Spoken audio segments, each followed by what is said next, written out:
So guys, आज की video में आपको सिखाने जा रहा हूं कि कैसे आप अपनी इनकम टैक्स रिटर्न खुद से फाइल कर सकते हैं ऑनलाइन इनकम टैक्स के पोर्टल पे। गाइस, आपको आज की वीडियो में पूरा डिटेल में एक एक कॉलम भरना सिखाऊंगा।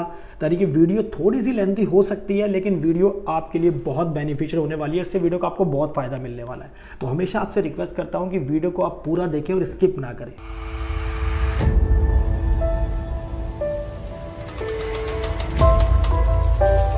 नमस्कार, मैं दीपक बैसला आपका स्वागत करता हूं हमारे YouTube चैनल पर। गाइस, चैनल पर नए हो तो वीडियोस को लाइक करें, शेयर करें और चैनल को सब्सक्राइब करना ना भूलें। और अगर आपने अभी तक हमारा टेलीग्राम चैनल ज्वाइन नहीं करा है, लिंक मैंने डिस्क्रिप्शन में डाल दिया है, क्लिक करें, ज्वाइन करें, क्योंकि वहां पे आपको मिलेंगी अपडेट्स फाइनेंशियल टैक्सेशन की। और अगर आप चाहते हो अपनी इनकम टैक्स में फाइल करवाना, तो आप हमारी एक्सपर्ट टीम से बात कर सकते हो, नीचे के नंबर पर कॉल कर सकते हो।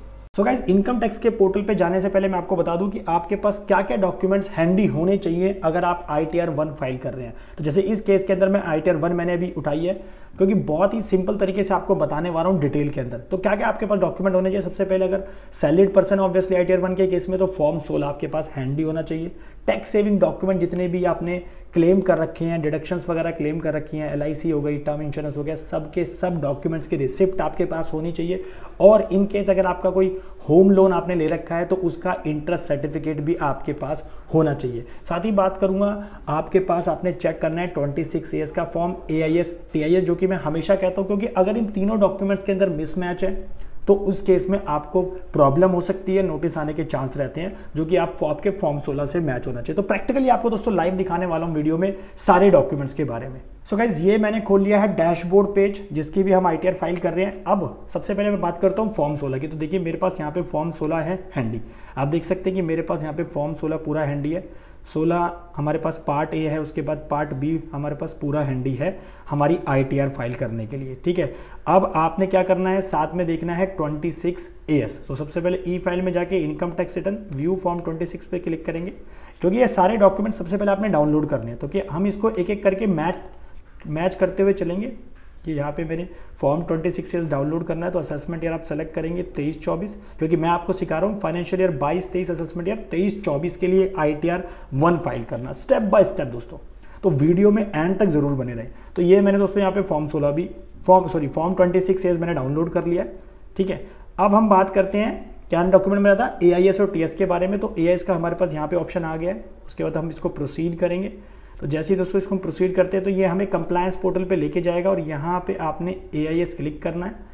अब यहाँ पे हमारे पास इन्फॉर्मेशन है TIS और AIS की। तो हम यहाँ पे AIS यहाँ पे इन्फॉर्मेशन सारी देख लेते हैं। तो AIS के अंदर बेसिकली क्या इन्फॉर्मेशन आ रही है मैं आपको बता देता हूँ कि जैसे इसकी सैलरी की इनकम आ रही है और साथ में इनका इंटरेस्ट फ्रॉम डिपॉजिट, यानी कि कुछ FD वगैरह कराई हुई है, सेविंग बैंक का इंटरेस्ट है, तो उसका हमारा यहाँ पास इंटरेस्ट आ रखा है। ठीक है, SFT ट्रांजेक्शंस की आपको दिखा देता हूं कि SFT ट्रांजेक्शंस बेसिकली क्या है। ये इंटरेस्ट आपका सेविंग बैंक अकाउंट से आ रहा है। ये आप देख सकते हैं कि आपके पास अमाउंट है। तो बेसिकली आप इस केस के अंदर हमारे पास इंटरेस्ट है सेविंग अकाउंट से और FD से इंटरेस्ट है।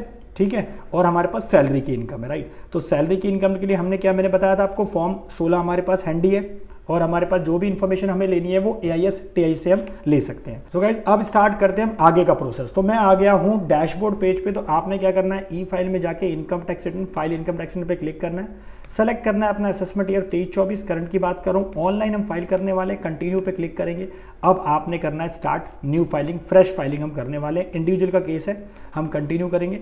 अब कौन सा ITR फॉर्म सेलेक्ट करा है, ITR 1 फॉर्म सेलेक्ट करना है। ITR 1 के केस में दोस्तों आप क्या कर सकते हैं, सैलरी की आपकी इनकम है, एक आपकी हाउस प्रॉपर्टी से इनकम है। जैसे मैंने बताया था वीडियो के स्टार्टिंग में, अगर आपने कोई हाउस होम लोन ले रखा है तो आप उसकी भी यहाँ पे डिडक्शन बेनिफिट क्लेम कर सकते हैं। और इवन अगर आपने कोई घर किराए पे दे रखा है तो उसका भी आप यहाँ पे बेनिफिट ले सकते हैं। लेकिन आप मैक्सिमम एक हाउस प्रॉपर्टी ही दिखा सकते हैं ITR 1 के अंदर। और दूसरा आपका तीसरी इनकम कौन सी है, अगर आपकी अदर सोर्स से इनकम है। तो ITR 1 मैंने सेलेक्ट कर लिया है एंड प्रोसीड करेंगे। उसके बाद हम करेंगे लेट्स गेट स्टार्टिंग पे क्लिक। अब यहाँ पे जो ऑप्शन सेलेक्ट करना है कि taxable income is more than basic exemption limit, यानी कि मेरी 2.5 लाख से ज़्यादा की इनकम है, इसलिए मैं इस ITR को फाइल कर रहा हूँ। अब दोस्तों यहाँ पे आप देख सकते हैं कि हमारे पास जब आपकी सैलरी की इनकम होती है या अदर सोर्स की कुछ भी इनकम होती है तो आपके पास यहाँ पे इनकम टैक्स फॉर्म के अंदर प्री फिल्ड होकर सारा डाटा आ जाता है। तो आप देख सकते हैं कि ये प्री फिल्ड डाटा आपके पास आ चुका है, राइट। जो इन्फॉर्मेशन होती है इनकम टैक्स डिपार्टमेंट के पास, जैसे AIS के थ्रू, TIS के थ्रू, फॉर्म 26 वो सब इन्फॉर्मेशन प्री फिल होके अपने आप आ गई है। सो हमें उस इन्फॉर्मेशन को चेक करना है, अगर हम उससे एग्री करते हैं तो ओके है, अदरवाइज अगर लगता है कि उसमें कुछ चेंज करना है तो उसको मॉडिफाई कर सकते हैं, उसको एडिट कर सकते हैं, राइट। तो सबसे पहले हमारा आता है पर्सनल इन्फॉर्मेशन। ITR 1 का जो पहला स्टेप जो इसके अंदर है हमारे पास क्या है कि हमें क्या करना है, पर्सनल इन्फॉर्मेशन देखनी है। तो आपकी पर्सनल इन्फॉर्मेशन दोस्तों सिंपल होती है कि इसमें पैन नंबर वगैरह आपका ठीक है कि डेट ऑफ बर्थ वगैरह। उसके बाद आपने जो इंपॉर्टेंट पॉइंट है यहाँ पे सेलेक्ट करना है नेचर ऑफ एम्प्लॉयमेंट। तो नेचर ऑफ एम्प्लॉयमेंट आपका इस केस में मैं क्या कर रहा हूँ, अभी अदर्स पे सेलेक्ट कर रहा हूँ। अदर्स पे क्लिक करने के बाद आपने जाना है यहाँ पर, आप फाइल कर रहे हो ITR 1, वो भी ड्यू डेट से पहले सेक्शन 139(1) के अंदर। आप न्यू रिज्यूम में सेलेक्ट नहीं करना चाहते हो, जैसे ही मैं नीचे आऊँगा दोस्तों, तो यहाँ पे आपने ध्यान रखना है कि आपने यहाँ पे सेलेक्ट कर रखा है किसके लिए, रिफंड के लिए आपने यहाँ पे सेलेक्ट कर रखा है, राइट। तो आप यहाँ पे रिफंड के लिए आपका बैंक अकाउंट पूरी तरह से वैलिडेट होना चाहिए और दूसरा बैंक अकाउंट भी यहाँ पे ऐड कर सकते हैं। उसके बाद इसको कंफर्म करेंगे। तो जैसे इसको मैं कंफर्म करता हूँ तो मेरा पहला स्टेप यहाँ पे पूरा हो गया। अब मेरा आता है दूसरा स्टेप जो कि मेरा ग्रॉस टोटल इनकम निकालने का। तो ये आपसे कुछ क्वेश्चंस पूछेंगे, आप इस क्वेश्चन को सिंपली स्किप कर सकते हैं और यस करेंगे, क्योंकि ये क्वेश्चन आपके पास बाद में भी आने वाले, बताने वाला हूँ कहाँ पे। तो अभी मेरे पास खुल गई है मेरी इन्फॉर्मेशन जो गवर्नमेंट के पास है, इनकम टैक्स डिपार्टमेंट के पास है, कि मेरी किस किस सोर्सेज से इनकम है। ये दोस्तों डाटा आप देख सकते हैं कि we have prefill this value from 26 form 16 से और AIS से, यानी कि इनकम टैक्स डिपार्टमेंट ने ये फॉर्म के अंदर जो डाटा प्री फिल होके आया है वो फॉर्म 16 से आया है और AIS TIS से आ रहा है, ठीक है। तो आप देख सकते हैं इसके अंदर मेरी सैलरी कितनी आ रही है अभी ग्रॉस, 31,49,370 रुपये। अब आपको स्टेप बाय स्टेप मैंने बताया था डिटेल में, तो आपने पहले चेक करना है अपने फॉर्म 26 AS के अंदर। तो मैंने दोस्तों यहाँ पे खोल लिया है, तो 31,49,370 रुपये की मेरी सैलरी आ रही है। आप देख सकते हैं पार्ट बी के अंदर, तो यही मेरी सैलरी आ रही है 31,49,370, राइट। इसके अलावा इन्होंने कुछ एग्जम्पशंस क्लेम नहीं कर रखी है, ठीक है। तो इसका मतलब हम इसमें कुछ भी ऐसा, अगर आपको लगता है इसमें एडिट करना तो आप यहाँ पे एडिट करके इसको चेंज कर सकते हैं, बट एज सच मेरे इस केस में कुछ भी एप्लीकेबल नहीं है। उसके बाद हम नीचे आते हैं तो आप देख सकते हैं 50,000 की स्टैंडर्ड डिडक्शन ले ली, तो नेट आपकी जो सैलरी टैक्सेबल हुई total under the head salary में आपकी जो टैक्सेबल हुई वही 30,99,370 रुपये। तो 30,99,370 रुपये बिल्कुल हमारा मैच करता है। अब बात करता हूँ उसमें हाउस प्रॉपर्टी की। दोस्तों इस केस में हमारी कोई इनकम नहीं है, राइट। अब मैं नेक्स्ट स्टेप पे जाता हूँ, तो ये मेरे पास ऑटो फिल होकर जो डाटा आया एनुअल इन्फॉर्मेशन, जैसे इसका इस केस के अंदर interest from income tax refund है। अब ये सब चीज़ें दोस्तों आपकी जो है फॉर्म 16 के अंदर नहीं होती है। तो मेरी सैलरी की इनकम तो मैच हो गई है। अब इसके अलावा जो इनकी डिडक्शंस आ रही है चैप्टर 6 से की, जैसे टोटल 8,20,000 कंट्रीब्यूट हुआ है लेकिन 1.5 लाख तक का बेनिफिट ले सकते हैं, राइट।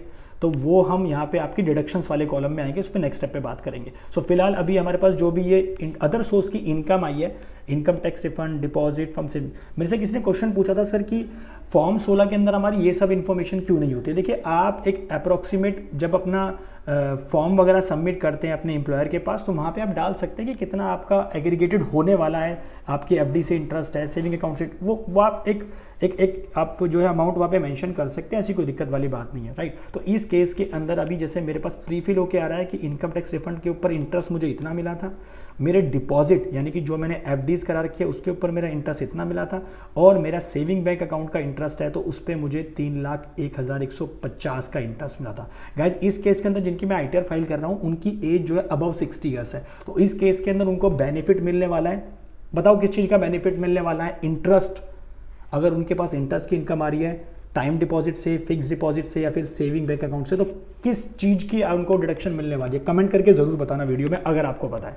मैं आपको आने वाले नेक्स्ट स्टेप पे बताने वाला हूँ, ठीक है। सो अभी आप देखा जाए तो मेरे पास यहाँ पे टोटल 5,19,000 की मेरे पास अदर सोर्स की इनकम है जो कि मेरी AIS से आ रही है, राइट। तो आपने इसको दोस्तों क्या करना है, इसका मतलब बिल्कुल ओके है।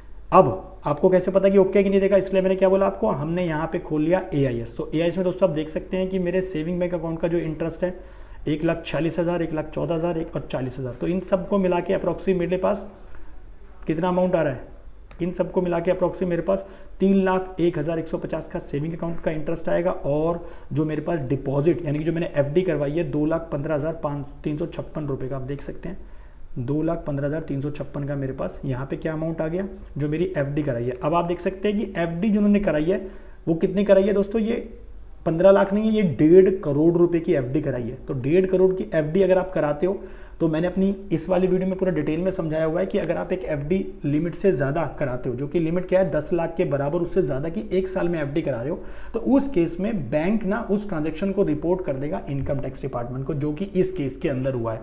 ये प्रैक्टिकली मैं आपको दिखा रहा हूँ। देखिए, परचेज ऑफ टाइम डिपॉजिट, इसको क्या माना जाएगा? एसएफटी। एसएफटी का मतलब स्पेसिफाइड फाइनेंशियल ट्रांजैक्शन, इसको बोला जाएगा हाई वैल्यू ट्रांजैक्शन, क्योंकि इस पर्सन ने 10 लाख से ज्यादा की एफडी कराई है, तो इसीलिए बैंक ने रिपोर्ट कर दिया इनकम टैक्स डिपार्टमेंट को। कितनी? 1.5 करोड़ की। ऑब्वियसली भैया 10 लाख से ज्यादा की है। वैसे मैंने इस वीडियो में पूरा डिटेल में समझाया हुआ, तो वीडियो को रेफर कर सकते हो, लिंक मैंने डिस्क्रिप्शन में डाल दिया। सो देखा जाए तो दोस्तों हमने इसके अंदर सारे सोर्सेज देख लिए हैं कि हमारे पास क्या क्या सैलरी की इनकम है, हमारे पास इंटरेस्ट फ्रॉम एफडी से हमारे पास पैसा आ रहा है। तो अब हम इसको क्या करेंगे, इसको हम कर देंगे ओके, इसको हम कंफर्म कर देंगे, क्योंकि हमारे पास ये टोटल इनकम यहाँ पे आ चुकी है। जो जैसे दोस्तों उसको मैं कंफर्म करूँगा, नेक्स्ट स्टेप हमारे पास आता है डिडक्शंस का। अब बहुत इंपॉर्टेंट पॉइंट है, अब आपके ऊपर जो जो डिडक्शंस एप्लीकेबल है वो आपने देखनी है। जैसे इस केस के अंदर हमारी डोनेशन की नहीं है, आप अपने बेसिस पे, रिक्वायरमेंट के बेसिस पे फॉर्म 16 में आपने क्या क्या डिडक्शंस क्लेम कर रखी है उसके बेसिस पे यस नो करेंगे। अगर आपने कोई मिस कर दिया फॉर्म 16 में डिडक्शन क्लेम करना, तो उसको आप अभी भी कर सकते हैं, लेकिन आपके पास उसका प्रूफ होना चाहिए। ध्यान रहे, फेक डिडक्शंस आपने कुछ भी नहीं डालनी है, वरना नोटिस आने के पूरे चांस है। इस केस के अंदर जैसे इसका आंसर भी नो होगा, यहाँ पे भी नो होगा। एटीसी 1.5 लाख की डिडक्शन ये जो आ रही है ना, ये प्रीफिल होकर आ रही है फॉर्म 16 से। कैसे आ रही है आपको दिखा देता हूँ। हमारे पास फॉर्म 16 ये रहा, तो आप देख सकते हैं, देखो यहाँ पे 1.5 लाख रुपए की डिडक्शन हमने क्लेम कर रखी है, राइट। तो टोटल हमारे पास जो डिडक्शंस क्लेम करिए चैप्टर 6 से में वो 1.5 लाख रुपए की है, ठीक है जी। अब हम वापस आते हैं फॉर्म पे, तो हमने इसकी भी क्लेम कर ली। उसके बाद हमने करना 80 CCD नहीं है हमारे पास, उसके बाद हमारे पास 80D नहीं है हमारे पास, उसके बाद हमारे पास एजुकेशन लोन हमारे पास नहीं है, लेकिन हमारे पास 80 TTB है, claim deduction respect of interest from deposit. जैसे मैंने आपको बताया था, तो इसके लिए आप इसको यस करेंगे, राइट। तो इसको मैं करूँगा यस करेंगे, तो उसका शेड्यूल हमें भरना पड़ेगा। उसके बाद अदर कोई डिडक्शन है तो नो करेंगे, उसके बाद हम इसको करेंगे कंटिन्यू।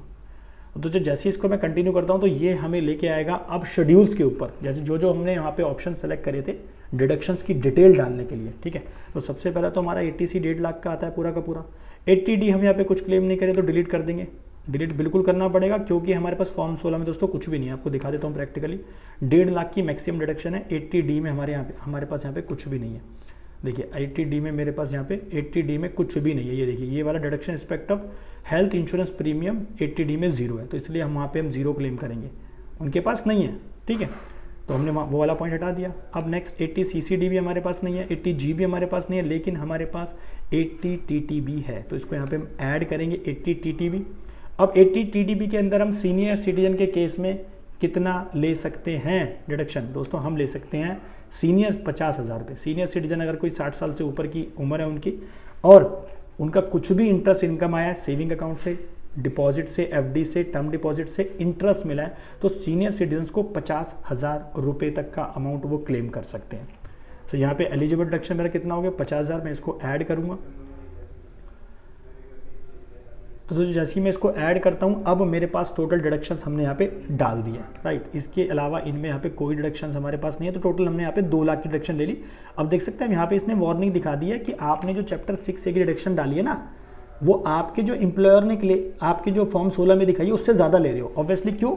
क्योंकि यहाँ पे हमने कितनी डाली है? 1.5 लाख, और हम ले कितनी रहे हैं? 2 लाख। क्योंकि हम एक्स्ट्रा क्यों ले रहे हैं? क्योंकि as per income tax law senior citizen के केस में हमें 80 TTB के अंदर 50,000 और लेना interest for saving account allowed है, या इंटरेस्ट फ्रॉम टाइम डिपॉजिट, या फिर हम कह सकते हैं फिक्स डिपॉजिट। तो इसको मैं करूँगा कंफर्म, तो ये हमारे पास हमें मिल जाएगी डिडक्शन। तो जैसे ही इसको मैं कंफर्म करता हूँ, तो ये हमारा यहाँ पे तीसरा स्टेप भी पूरा हो गया। अब हम करेंगे टोटल टैक्सेस पेड के बारे में बात, कि भाई जो टोटल टैक्सेस आ रहे हैं इनका TDS किस किस ने काटा है। दोस्तों मैंने यहाँ पे व्यू फॉर्म 26A किया था, तो आपको चलो साथ में 26AS भी दिखा देता हूँ मैं। सो गाइस ये मैंने ओपन कर लिया इनका फॉर्म 26AS, तो आप देख सकते हैं उसके अंदर PNB में क्या किया है। PNB ने पे करा है इंटरेस्ट 2,15,000 का, जो कि 194A के अंदर है। सो बेसिकली ये FD का इंटरेस्ट है। 21,536 का TDS काटा हुआ है, ठीक है। उसके बाद इनको जो भी सैलरी मिल रही है उसके ऊपर जो TDS जमा है उसकी इन्फॉर्मेशन आ रही है, और एज सच इसके अंदर कोई इन्फॉर्मेशन नहीं आ रही है, ठीक है।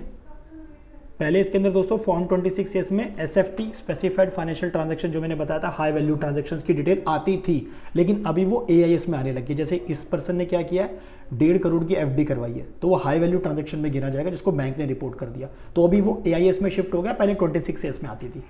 जैसे ये आपकी जानकारी के लिए बता रहा हूँ, ठीक है। उसके बाद हम चलते हैं वापस अपने इनकम टैक्स के पोर्टल पे। तो ये आ गया हूँ मैं पोर्टल पे। तो दैट मीन्स अब यहाँ पे हम चेक कर लेंगे कि हमारे पास जो 26S से आ रहा है, देखिए बिल्कुल मैच है, इतनी सैलरी आ रही है, इतना हमारे पास क्या है 7,22,000 का TDS है। साथ ही हमारे पास TDS है किससे, अदर देन सैलरी से, तो वो हमारे पास क्या है, वो हमारे पास जो इंटरेस्ट मिला FD के ऊपर उसका ब्याज है, और ये हमारे पास 21,000 रुपये का उसका TDS है। सो गाइस ये हमारी सारी इन्फॉर्मेशन मैच होती है, 7,44,000 का TDS है। इसको कंफर्म करेंगे, तो जैसे इसको हम कंफर्म करते हैं तो यहाँ पे दोस्तों हमने अपना नेक्स्ट स्टेप भी पूरा कर दिया है। अब हम बात करते हैं टोटल टैक्स लायबिलिटी की।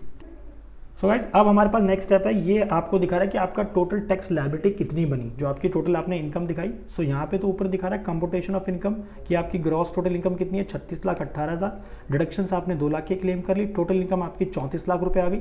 अब उसके ऊपर आपका जो टैक्स कैलकुलेट हुआ है 8,35,000 का, और एजुकेशन सेस वगैरह सब मिला के आपका बनता है 8,69,000 रुपये। सो ये आपने कन्फर्म करना है। तो दोस्तों जैसे इसको आप कन्फर्म करेंगे, सो अब हमारे पास आता है नेक्स्ट स्टेप प्रोसीड का। तो जब इसको हम प्रोसीड करते हैं ना दोस्तों, अब हमारा निकल गया एक्चुअल में टैक्स हमें कितना देना है। इसमें लिखा ना you need to make a payment of 1,24,930 रुपये की, तो आप इसे डाउनलोड कर लें। तो मैंने यहाँ पे डाउनलोड कर लिया है, तो मेरी यहाँ पे 1,24,930 रुपये की पेमेंट बनती है जो मुझे गवर्नमेंट को देनी है, ठीक है। ये सब कुछ जितना आपका टैक्स निकला, जितना आपका TDS था, TDS ये रहा 7,44,000 का, ये सब एडजस्ट होने के बाद आपकी जो लायबिलिटी बनी 1,24,000 की। आप सिंपली इसको पे नाउ पे क्लिक करेंगे तो ये आपकी पेमेंट वहाँ पे आपको इंटरनेट बैंकिंग के थ्रू आप पेमेंट कर देंगे। चलान की डिटेल आपको यहाँ पे मेंशन करनी पड़ेगी या फिर ऑटोमेटिक ले लेगा। उसके बाद आपने नेक्स्ट स्टेप क्या करना है, रिटर्न को सबमिट करना है, E-वेरीफाई करना है, और जैसे ही उसको E-वेरीफाई करेंगे तो लास्ट आपसे पूछेगा कि आपकी रिटर्न जो है वो पूरी तरह से फाइल हो गई है। तो गाइज आज की वीडियो मैंने आपको कंप्लीट बताया असेसमेंट 23-24 फाइनेंशियल 22-23 के लिए ITR 1 एक कॉलम दोस्तों मैंने आपको भरना सिखाया कि कैसे आपको क्रॉस चेक करते रहना है फॉर्म 16 से, AIS से, TIS से, और साथ में फॉर्म 26A से। सारी इन्फॉर्मेशन आपकी मैच होनी चाहिए। कोशिश करना है कि कुछ भी आपका मिसमैच ना हो। जिस चीज़ का आपके पास प्रूफ हो आप उसको क्लेम कर सकते हैं। और दोस्तों आशा करता हूँ कि वीडियो को पसंद आई होगी और इस वीडियो ने आपको कुछ ना कुछ सोल्यूशन प्रोवाइड किया है। तो दोस्तों वीडियो को लाइक करें, शेयर करें और चैनल को सब्सक्राइब करना ना भूलें। नीचे लाल बटन को दबाएं ताकि ऐसे वीडियो आपको टाइम पे मिलती रहे। Thank you.